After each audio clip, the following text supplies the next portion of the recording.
Hello, I'm Sigmund S. And I'm Devon D. If you're listening to this, congratulations. You've passed your entrance exam and are well on your way to becoming a contributing member of the team here on the Severed Floor. We understand that this may be a confusing time for you as a new innie. You might have some questions in regard to a video you just watched as part of your orientation concerning the Macro-Dat uprising. If you have yet to see the video, please inform a member of staff or press pause now. We wouldn't want to spoil anything for you. Thank Kier for the Macro-Dat uprising. Yes, thank Kier indeed. It's an important part of our sacred history here at Lumen Industries. To ensure the truth is told and to fill you in on everything you need to know, we turn it over to our outies, Mr. Devon Dundee and Mr. Sigmund Judge, who have all the details within this recorded message. Oh, hi! What the? I'm the Lumen Administrative Building, and you're sitting in me right now. One thing I've always had is a love for my workers, both unsevered and severed. But what makes a building truly happy? It took the quiet courage of 4 MDR heroes to show me who I really am. What the hell? All right, we are here to discuss Season 2, Episode 1 of Severance. Created, written, and executive produced by Dan Erickson. Directed and executive produced by Ben Stiller. Starring Adam Scott, Britt Lauer, Tremel Tillman, Zach Cherry, Jen Tolick, Michael Chernus, Deacon Leekman, John Turturro, Christopher Walken, Patricia Arquette, and new series regulars Sarah Brock and Olafur Derry Olafsson. Sigmund, where do we begin? Well, I figured we'd get straight into it. It's been nearly 3 years since Season 1 debuted, and before we begin Season 2, I think the team did a superb job at recapping the first season in just 3 minutes. The details and the nitty-gritty you cannot do so well, but in terms of telling the story, where we've led up to and where we've kind of been left on that cliffhanger ever since, March of 2022. It's now January of 2025, and I'm so happy to see the show back. I've been a massive fan of this show from the very first moment, and I'm so glad to see the following that Severance has had as people have really come to find the show for themselves over the years. Lots of conspiracy, lots of real intellectual discussion as well about this show. We're about to get into it because this first episode opens with another upbeat track. It's very much in line with Labour of Love from Season 1 and sets the tone really for what we get as viewers, where we follow Mark S through the corridors, and these vast corridors this time around representing a grander introduction to the season with, again, ever-growing corridors, some magical camera movement and CG work that eventually leads a frenzied, newly enlightened Mark S to the wellness wing in search of Miss Casey, his outie's wife Gemma, only to find the waiting room stripped of its art and its entry and exit doors to the wellness room removed and plastered over. And whilst Mark is taking this all in, there's a mysterious figure that watches him from the corridor. Once in the Macrodata refinement room, where Mark S has worked for 2 years, he's greeted by a new team. Gwendolyn Y, played by Alia Shawcott, Dario R, played by Stefano Coronante, and Mark W, played by guest star Bob Balaban, a senior refiner with a bee in his bonnet. Before the appearance of Milchick, who welcomes Mark back with a handful of customized blue balloons with his face on them. A very odd way to be greeted back into the office when you return, although, I guess if I came back from a break and I had some balloons with my face on it, maybe that'd be comforting in some odd way. And really kind of punctuated by that line, right, that Tromel Tillman delivers so gleefully. It's been a minute. Yes. Well, it has. and, you know, a good nod and a wink to the audience. Milchek is mistakenly and amusingly called Milkshake by Mark W. He's now the manager of the Severed Floor following Miss Cabell's removal from the company following her indiscretions, with Miss Huang, played by Sarah Bock, his newly appointed deputy manager, who I think in real life she's 18 and she's playing someone that is 16 in this show. She's quite unnerving, right? She really is. It's just another layer of just kind of how this show and the company subverts your expectations in a way that just constantly keeps you just wondering, but also offering zero explanation about what's going on. Do you have any theories about why they hired someone so young to be the assistant manager? Control. That's the only thing I can think is control, and maybe we can get into theories a little bit down the line, because maybe she ties into one of my core theories about this, which I don't necessarily think is an original theory, but it's one that I want to delve into. Now, in recapping Mark S. on the outside world and, you know, the newfound fame as the face of Severance Reform, Milchek hands issue 51,903 of the Keir Chronicle with a picture of a parade where Mark S., Helly R., Dylan G. and Irving B. were celebrated for exposing the nature of severed work, with the image mentioning the parade took place on Sunday, whilst the article mentions it took place on Saturday. I don't know if that's necessarily a mistake that's been put there on purpose. There are parts of this article that are blanked out, but there are some really interesting parts to this article that are visible, including the reporting of a benediction to have been delivered by Dr. Rickon Hale, Mark Scout's brother-in-law, the author of the UUR, and a newly published piece called These Values 9, How I Let Keir In, which is a surprise, to say the least.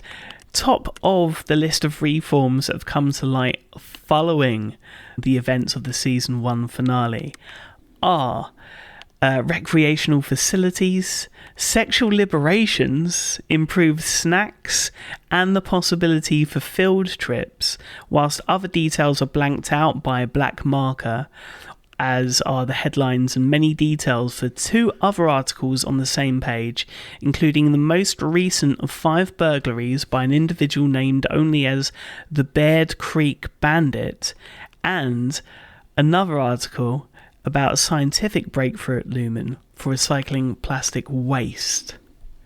These are some amazing details in this newspaper, and now I wish we could just get, weekly editions of this Keir Chronicle to kind of see the propaganda coming out of Lumen. And, I think there are questions about who is this directed at, who's reading this every week, because it doesn't seem like the innies are actually usually getting access to this. But yeah, incredible detail work here by the show's creators. And again, just that constant kind of propaganda, gaslighting, whatever it is you want to call it that the company's doing, that they're jumping right back into it with the season 2 premiere. Yeah, and there's some comedic element to a lot of what's going on early on in this episode, right? And I'd say almost throughout, definitely a lot of tongue-in-cheek here.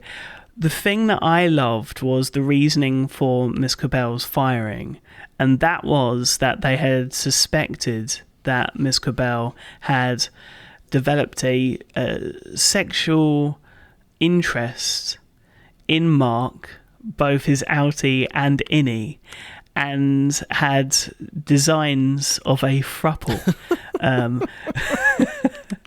which absolutely cracked me up. Also, these new members of the macro data refinement team, you have Mark W., who mentions that he has been transferred from a team that never was able to clear their quota. He thought that he was just going to be retired, but he is very, he suggests Mark changing his name to avoid confusion. Yeah, such an interesting character and dynamic. I loved the introduction of these 3 new characters into the world of Severance. Someone who's not quite as thrilled about these new additions is Mark S. himself, who is asking about his team, where they are they okay? And Milchick just doesn't want to answer those questions. He kind of lies to him, tries to get him to focus on the future and getting back to work with this new team. And it's clear that, Mark is kind of up to something as he goes back to work. He kind of pretends to fall back into the routine. They play the ball game where they pass the red ball around. And his fun fact about himself is that he made 4 new friends today before Miss Wong reminds him that she is not his friend. And so he adjusts it down to 3, which again, just another funny moment. But the other really interesting and comedic conversation that takes place between Mark and this new group is when Gwendolyn Y asks him about the outside and what the sky looks like and what the breeze feels like. And Mark is like, I didn't really look at any of those things. And he says that he talked to his brother-in-law, which she responds, well, we made a list of things that we wanted to ask you about, and brother-in-law's wasn't even in the top 10, right? That's not really what she was concerned about, and it's just kind of funny to think about. As an innie, hearing about people who went to the outside, you have this idea of what that would be like and what people would care about. But of course, Mark and his team were concerned about something very different, and it's clear that Mark is trying to get back on task and try to, again, assert his independence from Milchick, even as he's going back to work. And that kind of culminates with him writing this fake note, allegedly from Mark W. to his Audi, and putting it in Mark W.'s jacket so he'll be caught by the elevator. And I'm just going to read the contents of the note because it's hilarious, and it shows Mark's understanding of what's really going to rile things up at Lumen. It says, Dear Audi, I don't know if this will reach you, but I'm writing to alert you of the heinous conditions in the severed office to which you have transferred me. The branch is run by a shambolic rube who goes by Milkshake, a man whose stupidity is rivaled only by that of the 9 core principles. If you must continue to send me here, please consider strapping a bomb to me so that I may explode both Milkshake and the very spirit of Kier Egan. Wrathfully, your innie, Mark W. So, hilarious, dark, but to me, what this shows is Mark's mindset, where he is purposefully causing trouble, trying to upset Mr. Milchick, or Milkshake, as he'll forever be known now, trying to get in trouble and trying to figure out a way to get his team back. And I guess this is triggered by tasting the forbidden fruit, right? That information that Marquez shouldn't have, he now has. And it completely changes his kind of outlook. And eventually he says, have you even looked to see what I've done in the kitchenette? In which case, the whole of his new team alongside Milchick go into the kitchenette, and Marquez runs the other way to Milchick's office, looking for and then using the speaker to talk to the Lumen board, and really pleading with the board to allow him to reunite with his friends that he's made on the severed floor. And what ends up happening is that he eventually is led to reuniting with his MDR co-workers before joining Milchick in the break room for a video presentation on Severance Reform, which is absolutely incredible. But before we get to that, the set design is on another level in this episode. The break room is now upgraded with Lumen posters, including I'm a Frolicaholic, Be Ever Merry, Grin and Bear It and Hang In There posters. The last one depicting Dylan keeping the overtime contingency engaged from the season 1 finale, which I thought was a great touch.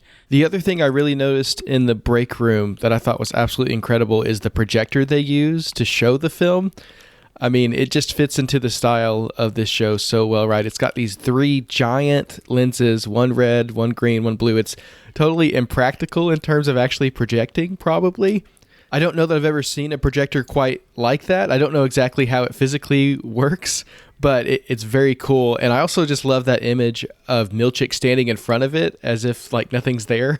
It's very typical of just the typical boardroom meeting at an office when the person standing in front of the projection, not really caring that they're blocking it. I just thought that was a great little detail. And honestly, I kind of want that projector in my room as a prop. That'd be great. In terms of the Lumen animation details, Lumen stop motion animation by Starburns Industry VFX, and the other animation by Industrial Light and Magic. I don't know about you, when I saw all of this, the first thought I had was, wow, in terms of the budget, love the different animation styles, love that, I don't know, I've worked at major corporations before, and you get that kind of, hey, we're going to do these great things, but we're going to ignore all of the things that actually caused this situation in the first place, right? But you're going to get new snacks, again, sexual liberation, hall passes, which was strange, especially considering who, I think it was Irving and Helly, which just shows how much they know about Irving. And just very, very strange. There's a great segment there also where Dylan has the new tropical sweets, I think they were. His reaction, and then the reaction of Dylan looking at the screen as well. Absolutely fantastic throughout. Yeah, the thread that Lumen is needling with this video is very complex, but I feel like what they're trying to do is both kind of brush over the uprising, right? Try to turn it into a positive for them, which I think they do very effectively, while embarrassing the 4 MDR team, you know, showing some of those moments from their personal lives that they probably don't want every other innie to see.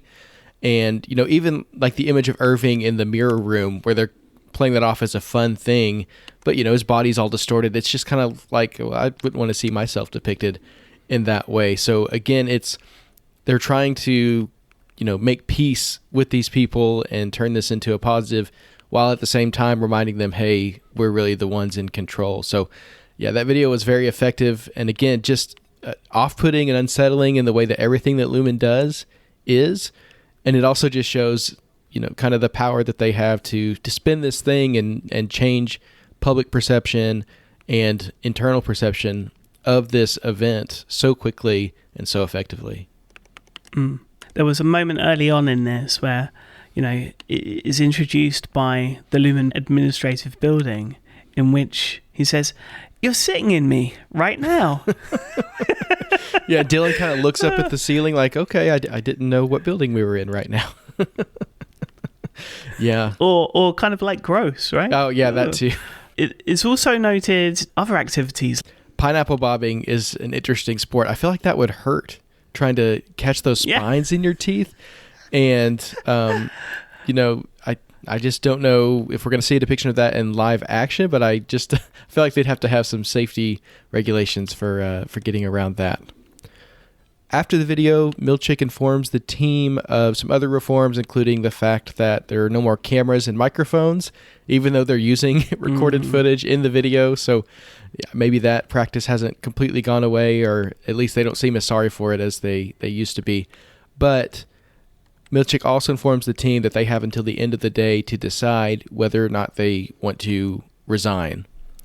And he says that it's not up to their Audis to decide, it's up to them, which, you know, could be seen as a sign of benevolence, but also just puts them in a very odd position of having to decide basically whether they want to continue living, right? And he says, we'll know your decision based on whether or not you go back and start your macro data work. And so the rest of the episode is the team trying to decide amongst themselves how to proceed. Each one has to decide whether or not they're going to go back to the office and get back to work. Mark, I don't think it's really a question of whether or not to stay. He is totally consumed with this mission of figuring out what's going on with Miss Casey and solving the mystery of his Audie's wife. He tells the rest of the team about his discovery, and he doesn't hide anything from them about what happened on the outside. Meanwhile, Helly and Irving are less open with sharing what actually happened. Helly lies and says that she just woke up in a boring apartment and spoke with a gardener, which Irving immediately notes there was a gardener at night. So there's like a seed of doubt now in Helly's story. Irving just leaves the room. He doesn't want to talk about what happened with Bert on the outside and his experience. So they end up splitting up. Helly and Mark speak in the hallway, and again, Mark reiterates that he's going to try to find Miss Casey and get her out and reunite her with his Audie. Helly seems less enthusiastic about exactly that plan because, of course, she and Mark had a romantic connection last season, but she commits to helping him, so she's going to stick around to help him accomplish his goal. Meanwhile, Dylan and Irving are having their own conversation where Irving is standing outside the stairwell about to leave, and Dylan tries very hard to convince him to stay, even going so far as to remind him that he was the one who kind of started the whole courtship between him and Bert in the first place. But Irving does reveal what he found out about Bert on the outside, about him being in a relationship and how devastating that was. But he also tells Dylan about his paintings of the dark hallway with the elevator going down. And so Dylan, again, he just keeps trying to convince Irving to stay. Irving seems, if not fully convinced to leave, at least kind of on the fence, when Dylan is pulled away by Miss Wong to go meet with Mr. Milchick. And Mr. Milchick reveals to Dylan plans for this family visitation room to allow him to potentially meet his wife and children as his innie, which is what kind of convinces Dylan to stay. He tells him that his wife's name is Gretchen, and he's kind of using this information as a mind game, again, to try and control Dylan and get him to stay. Dylan asks, am I going to meet my family? Milchick doesn't say yes. He says, if you take the name of the room at face value, I'd say yes. So there's no real commitment there, but he convinces Dylan not to reveal this information to the rest of the team. So he's kind of, again, creating that separation between the team and using this as a method of controlling Dylan. But in the final scene, we see Mark and Helly enter the MDR office. Then we see Dylan enter. And as they're asking about Irving, and Dylan's about to tell them that Irving has left, he enters and sits down at his desk, and the team is back together again. And that's how we end the first episode of Season 2 of Severance. I have to say, overall, I am a huge fan of the structure of this episode. I think it's a very bold decision to stick with the innies completely. We spend the entire time in the basement. After last season's big cliffhanger, we're not going back to the party, right? We're not finding out what's happening with Marquez on the outside. We are spending the entire time with the innies, which I think is very clever and a very cool decision. And this entire episode is all about just getting the MDR team back together, establishing them again as a cohort. They're getting ready to fight the system from the inside once again, but there's also these divisions between them that are going to, I have to imagine, start to reveal themselves over time, about Helly's dishonesty, about, Dylan is now keeping a secret as well.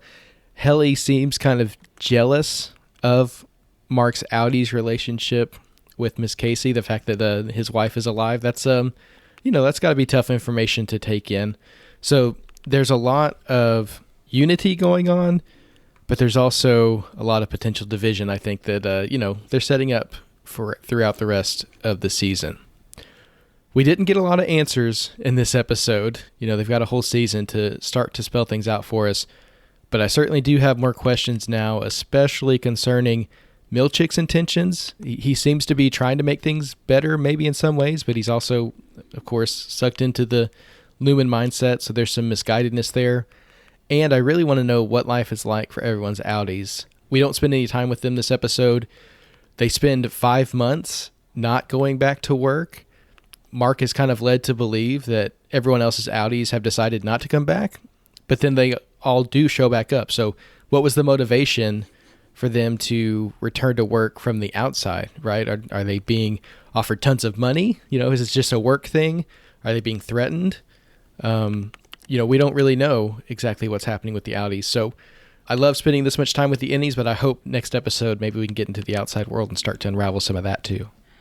Yeah, I think it's interesting in the sense of there are a lot of seeds being planted in this first episode with regard to Helly, and in a strange way with regard to Dylan as well, right? Should I get into my main theory on this episode? Oh yeah, I want to hear it.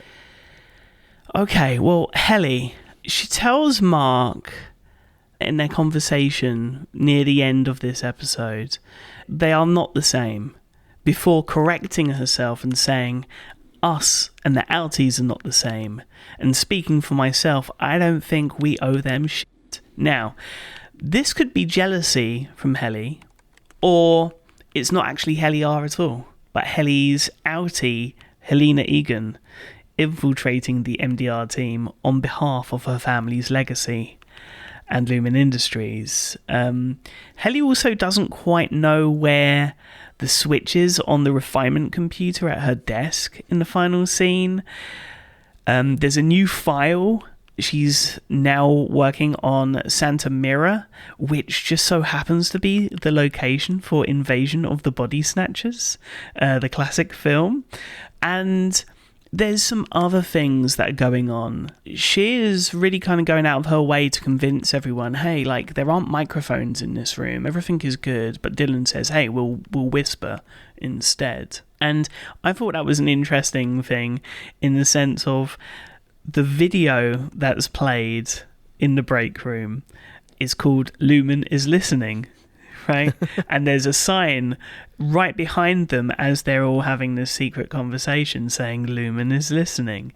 And there is just something about Helly in this that doesn't quite jive with me.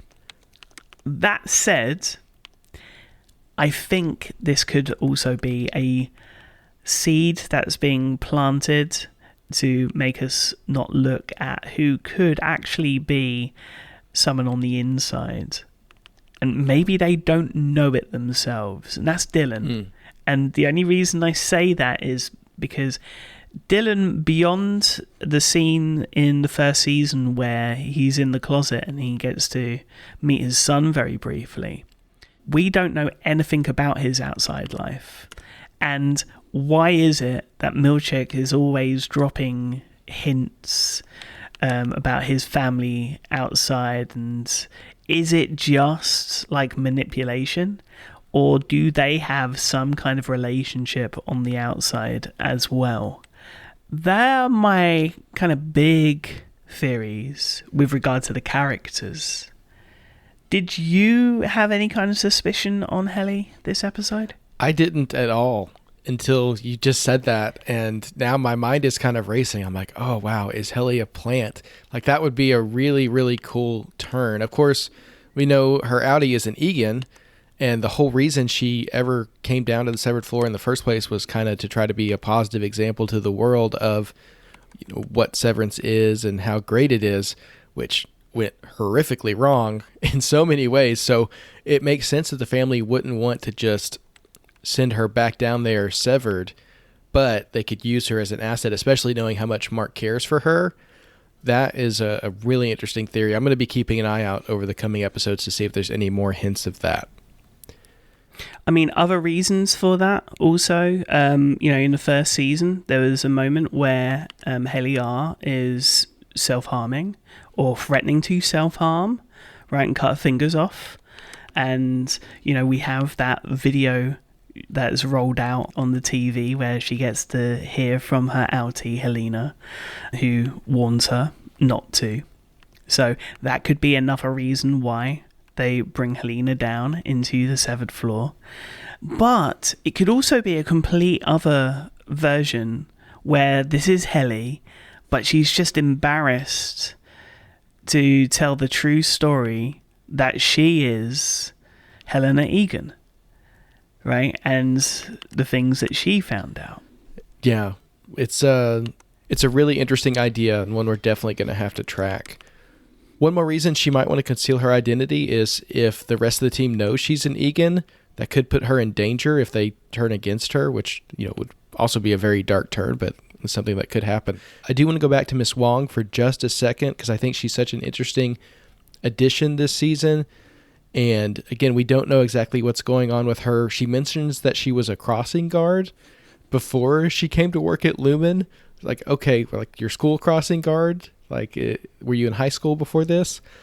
I was really thrown seeing her down on the severed floor at first, because I thought, there's no way they're going to sever a child whose brain is still forming, right? But then I remembered that the managers actually aren't severed, so that at least isn't quite as bad. But my thought about why she's there and why she's so young actually came about when she was escorting the team to the break room. And they do actually follow her instructions. You know, even though they're rebelling and scheming, there is still this element that they still follow the structure and the authority of Lumen, at least most of the time. And so they follow her directions. They follow her into the break room.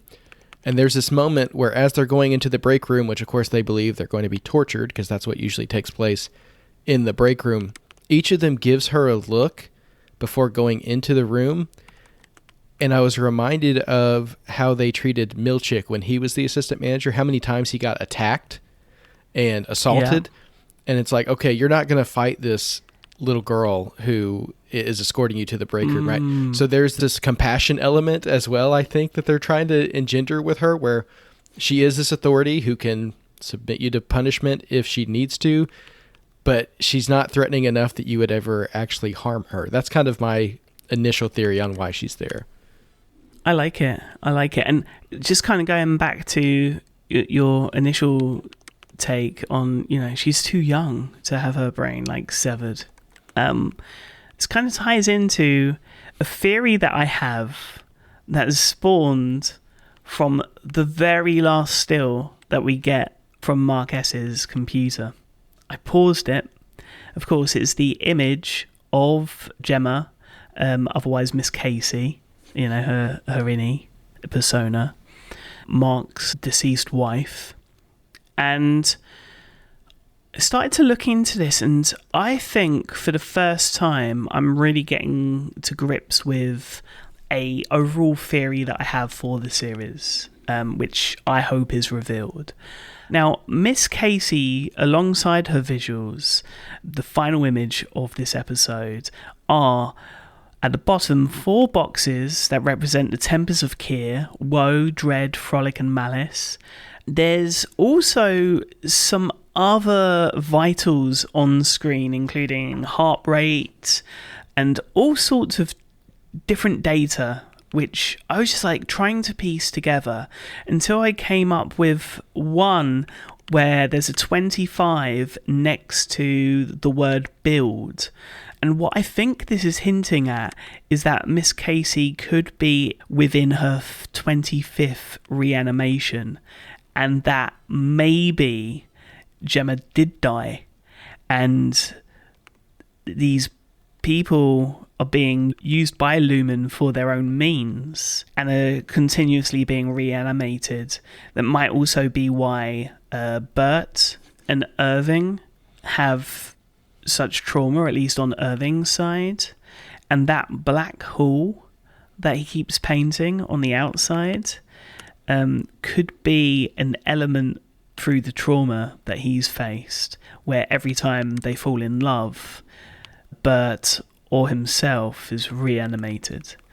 This is my grand theory, is that the goats are being used as tests for this kind of reanimation that they then bring to humans, and the numbers are like the bad data that they want to shift out of the reanimation, the bad data being the trauma, being the memories that would otherwise, you know, make a reanimation imperfect, right?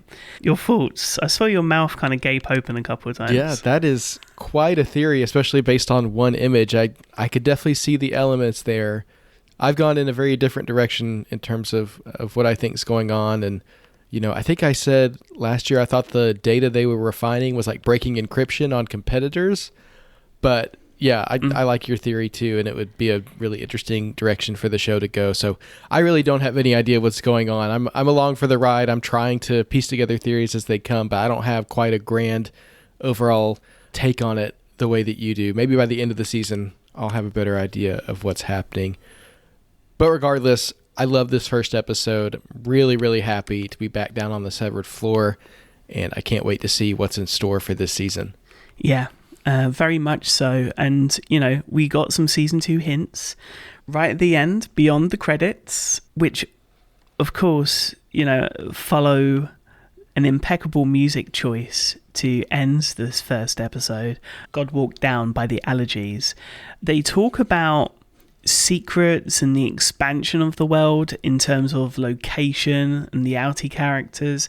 Tremel Tillman says it perfectly by stating that there's a lot more octane in this season, whilst Ben Stiller calls it weirder, tenser, freakier, which I'm all here for. But I think before we have any other theories to close out the episode, I did want to very quickly mention some of the background.